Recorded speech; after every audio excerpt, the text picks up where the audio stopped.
Hey everybody, this is Brad from Johnson Small Engines, better known as the one-handed mechanic. If I can do it, you can too. Today I'm going to show you how I run a Craftsman Z5200 with a 42-inch mower deck. First thing you want to do, if you just get this in your possession, just double check the oil. I mean, it's real simple. This is the engine right here. You're just going to pull this out. You have two dots right here, full and low. You just want them between the dots. I just ran this machine, so it may not be 100%. Actually, it looks like it might be a little bit on the high side, but I will have to go down. But just you don't want it too full. You just want it between the low and the high. Now this is a 20 horsepower Kohler 7000 series engine. It is a twin cylinder. It's a nice engine. I like it. It has proven itself through the years. As far as operating it goes, we want to go ahead and get sitting, and I'll show you the starts. Now the seat on this machine is very nice. I do like the seat. We have for your controls here, we have your throttle, and you have turtle for slow, rabbit for fast, and then this little sign right here is choke. So when you put this up to fast, it actually has a little indentation. You'll feel that. Okay, so when you want to go and start it, you want to put this thing up to choke. Now, I can see that this thing has sort of a spring-loaded version on it. It doesn't come down all the way, but you may have to hold this up here to get it to start, or you may not. As time goes on, this may actually get more spring-loaded, and it may bounce back to the full position. So you may just want to hold it up there in the future. It depends on how it goes, but I'm going to leave it up there for now. Ignition key is here. You're just going to turn it 1, 2 to crank. 1 is just the on. That comes back from when you crank it, it'll just be in the on position, and then stop is here. When you're going to run your mower deck, you have a PTO switch here, which is what powers your mower deck, and you're just going to throw the switch up. I usually will run the machine after you start it. I usually put it about half speed to let it warm up a little bit, and then about 3/4 throttle to start up the PTO switch. And then after that, you can go ahead and start cutting grass. Now, these handles here, I'm going to show you these handles here. Okay, you pull them in. This is your brakes also. Okay, so when you want to get off this machine, this one doesn't have a manual brake. When you push these arms all the way out, that is your brake. So if you're on a hill and you want to go pick something up, let's just say you don't want to shut the engine down, but you want to get off. So what you're going to do is you're going to push your PTO switch back off, so your mower deck is not running.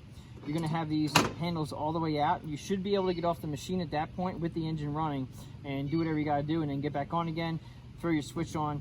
And I'm pretty sure you have to have your handles in. Not 100% sure, but you might have to have the handles in to throw your power takeoff on. I'm not sure. We're going to check that out real soon. All right, so the other one on the left-hand side of the machine, a lever I want to show you. This is your deck height adjuster here. This is a 42-inch mower deck. You're going to adjust the deck height here. You're going to just go up and down. You just pull the lever back out, up and down, find a happy spot where you're going to cut, put it into your notch and let it go. To go underneath the seat here, I'm going to go ahead and show you that this side is the gas tank. It has one gas tank. This white container right here is your gas tank. I would be careful not to overfill it, so you may want to have your seat all the way in the up position just so you can see how much gas is going in there. Make sure you don't overfill it. Sometimes it had a sight tube on the side. This one does not. Let me look underneath. Okay, so it really doesn't. You can look underneath the fender well and you can see the gas here. That'll give you a sign of how much is in the bottom there. But I guess you should probably just go ahead and lift up your seat, and it doesn't really have any lines here for full. I would just say fill it up to where it's at the top here, and that's your full mark, because you don't want to have it going up the neck and out. You don't do that. So when you see it come up to the top here, you're good and full. The seat, as far as adjusting, this looks like there is no way to adjust the seat other than this. There's one hole here and there's one hole back here. These will bolt into the seat, and there's not a whole lot of adjusting going on. Even though you can see the slide adjusters here, this is just how you take the seat off. So they're not allowing you to adjust the seat here very much. But what they do allow you to do is they allow you to adjust the handles. So if you're in here like this, let's just say you have long arms and you don't like them real close to your body, you can actually just loosen these guys up here. Don't take them all the way out, just loosen them up. And there's like teeth right here.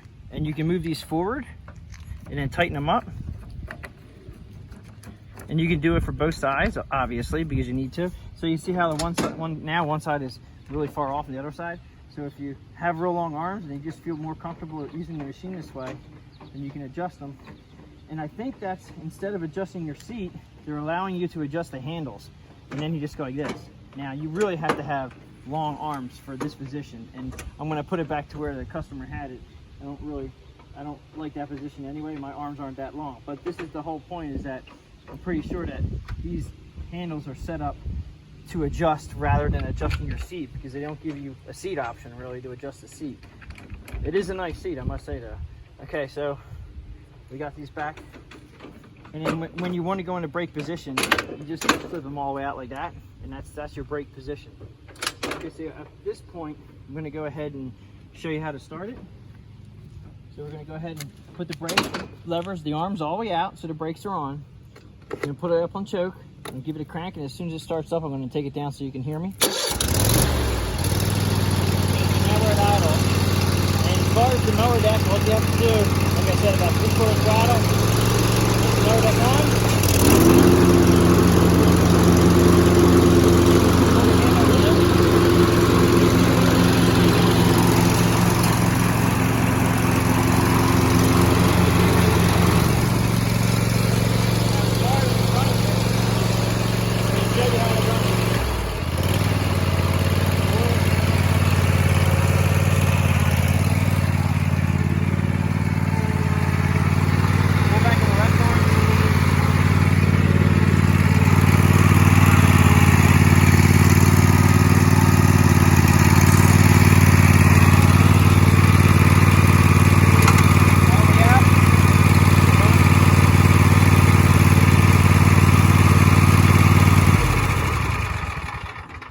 I know I really couldn't tell you. I need to get myself a mic so I can tell you guys a little bit easier, but it'll only take you about 5-10 minutes to operate, just to get used to it. But basically, when you're going forward, it's just 2 bars forward.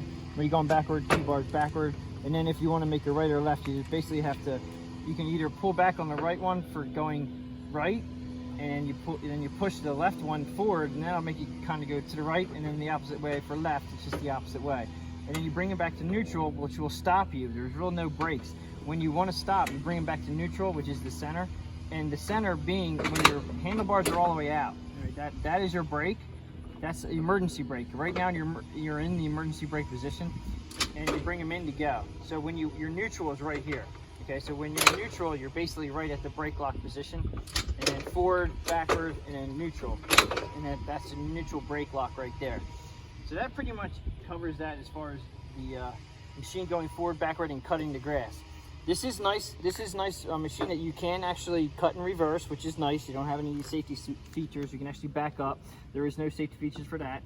I do want to show you, if you ever have to push the machine, this is something that a lot of people don't see, or they don't read it in the manual or whatever. You'll see a little graph right here. They're showing somebody sitting on the machine, and they're showing somebody pushing the machine.